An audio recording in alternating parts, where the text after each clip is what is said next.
Good morning student. आज हम BSc second year में सब्जेक्ट है हमारा बच्चे और सीखना, जिसके अंतर्गत आज हम अध्ययन करेंगे विशिष्ट आवश्यकता वाले बालकों के प्रकार। ये हमारा पार्ट 2 है। पूर्व की कक्षा में हमने देखा था कि विशिष्ट आवश्यकता वाले बालक कौन से होते हैं और उनके प्रकार क्या होते हैं। हमने देखा था कि विद्यालय में कुछ ऐसे विद्यार्थी होते हैं जो अन्य विद्यार्थियों से भिन्न होते हैं या हम कहें विशिष्ट महत्व रखते हैं, क्योंकि सभी की जो विभिन्नताएं होती है बालकों, सब तरह की व्यक्ति में विभिन्नताएं पाई जाती हैं। फिर हमने देखा था कि जो बालक होते हैं विशिष्ट बालक, उनका वर्गीकरण 3 भागों में बांटा गया है। पहला है शारीरिक दृष्टि से, भौतिक दृष्टि से और सामाजिक दृष्टि से। हमने इसके अंतर्गत देखा था फर्स्ट पॉइंट कि बच्चों में वाणी दोष भी पाया जाता है, या हम कहें तो पूर्ण रूप से आंशिक अंधे बच्चे भी होते हैं जिनको काफी दूर की चीज दिखाई नहीं देती है। और वाणी दोष के अंदर हमने देखा था कि जो बच्चे होते हैं वे स्पष्ट रूप से बोल नहीं पाते हैं। कुछ बच्चे होते हैं जो हकलाते हैं, किसी बच्चों का उच्चारण दोष होता है, किसी की आवाज़ की समस्या पाई जाती है। तो इस प्रकार की जो समस्या है वे बच्चों में देखी जाती है। उसके अंतर्गत आज हम देखेंगे थर्ड पॉइंट, श्रवण बाधित।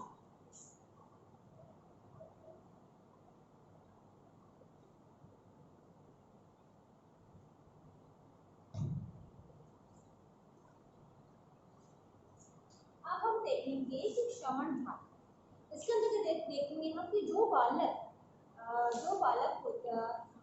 बालक सुनने में जिनकी सुनाई ढंग से जिन बालकों को सुनाई नहीं दिया जाता है उन्हें श्रवण बाधित बालक कहा जाता है, और उनको सुनाई भी ऊंचा देता है।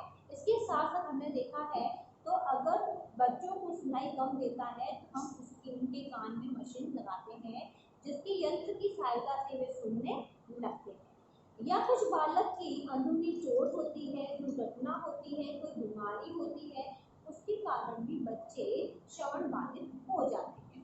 अब हम देखते हैं कि जो श्रवण बाधित होते हैं उनको जब शिक्षा प्रदान की जाती है इसमें भी काफी समस्या आती है, क्योंकि कक्षा में जब एक शिक्षक के द्वारा अध्ययन कार्य करवाया जाता है तो बालकों को बरोबर सुनाई नहीं देता है। सुनाई न देने के कारण बच्चे अच्छे से अध्ययन नहीं कर पाते हैं, तो उनको इस प्रकार की समस्या उनके सामने आ जाती है। फिर हम देखते हैं जो विशेष प्रकार के जो बालक होते हैं तो उनके लिए एक अच्छे अध्यापक को नियुक्त किया जाता है जो उनके आधार पर उनकी समस्या के अनुसार उन्हें पढ़ाने का प्रयास एक शिक्षक द्वारा किया जाता है। फिर हम देखते हैं इसमें शारीरिक दोष।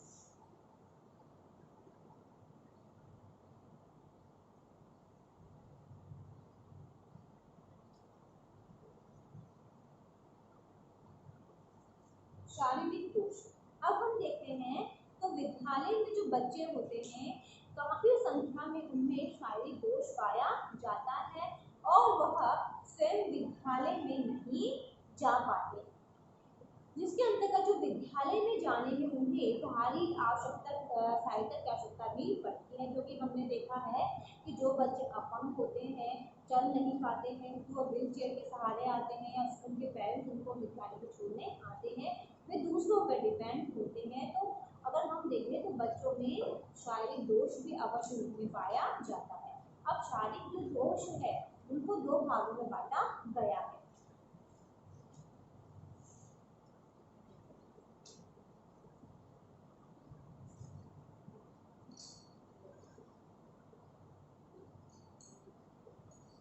इसको 2 भागों में बांटा गया है, शारीरिक दोष को अपंगता और विशेष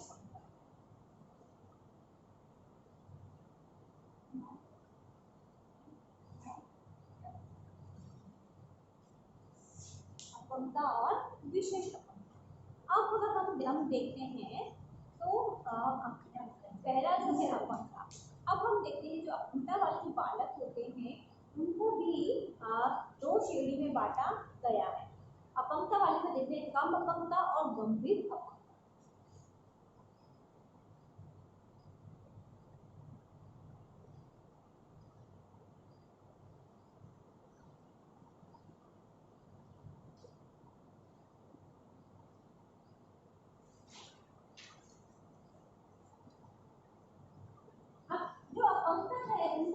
भागों में बांटा गया है, कम अपंगता और गंभीर अपंगता। अब हम देखते हैं कम अपंगता क्या है। इस श्रेणी में वे बालक आते हैं जिनको अपनी अपंगता के कारण किसी बाहरी सहारे की आवश्यकता नहीं पड़ती है, या हम कहें तो उनकी दिनचर्या में किसी प्रकार का दिनचर्या किसी प्रकार से प्रभावित नहीं।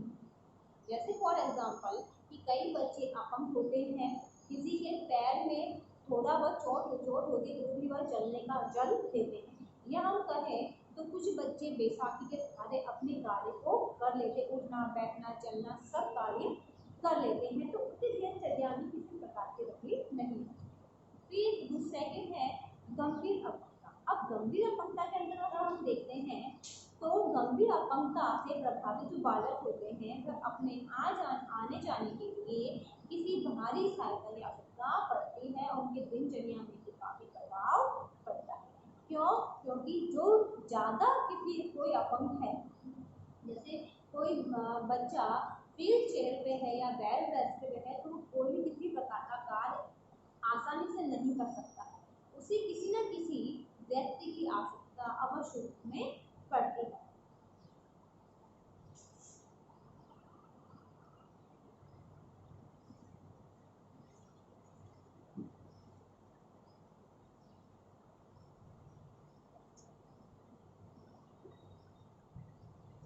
अब हम देखेंगे विशेष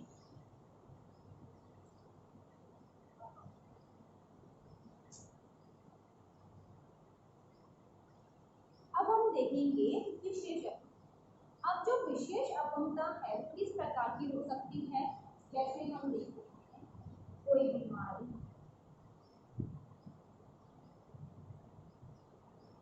जूड़े पैर, और जैसे बीमारी है, जूड़े पैर है, मांसपेशियां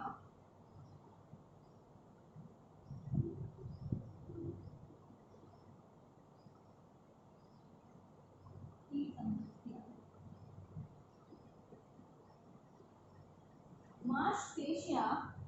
मांसपेशिया की समस्या,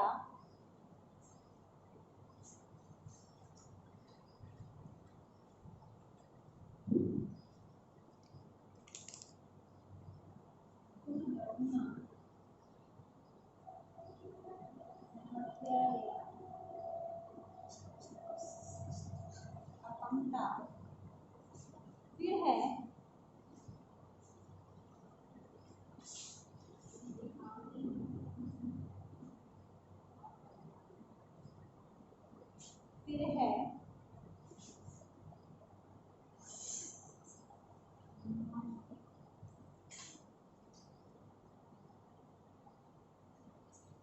अब विशेष अपंगता के अंतर्गत अगर हम देखते हैं तो बालक को एक कोई गंभीर बीमारी हो जाती है, या हम कहें तो उनके जुड़े पैर होते हैं, मांसपेशियां संबंधित समस्या हो जाती है, दुर्घटना के कारण या बीमारी के कारण अपंगता हो जाती है, दिमागी अपंगता हो जाती है और मछली अपंगता हो जाती है, या हम कहें तो मछली लगवाती व्यक्ति को हो जाता है। तो ये विशेष अपंगता वाले अपंगता होती है जिनके कारण जो बच्चे होते हैं उन्हें विभिन्न प्रकार की समस्याएं उनके अंतर्गत देखी जाती है।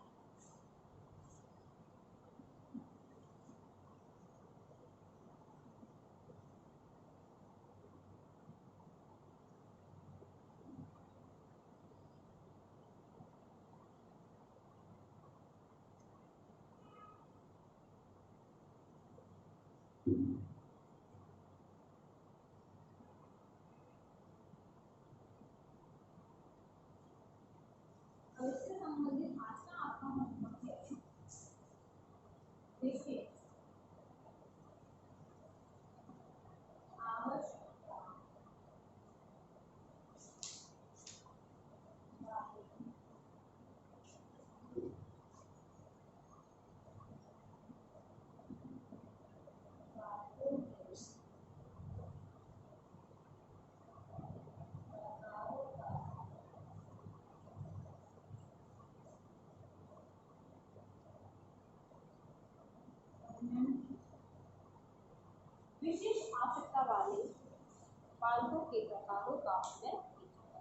क्वेश्चन आपको आपके व्हाट्सएप में बताना है। अंत में एक विशेष बात, जैसा कि आप सभी को पता है कि कोरोना ऐसी महामारी बहुत फैल रही है, इससे सुरक्षित रहने के लिए मास्क लगाइए, हाथों को सैनिटाइजर करिए। यदि आप बाहर जाते हैं, किसी व्यक्ति कांटेक्ट में आते हैं, तो कम से कम 6 फीट की दूरी बनाए रखिए, जिससे आप सुरक्षित होंगे, तो आपका घर भी स्वस्थ रहेगा। धन्यवाद।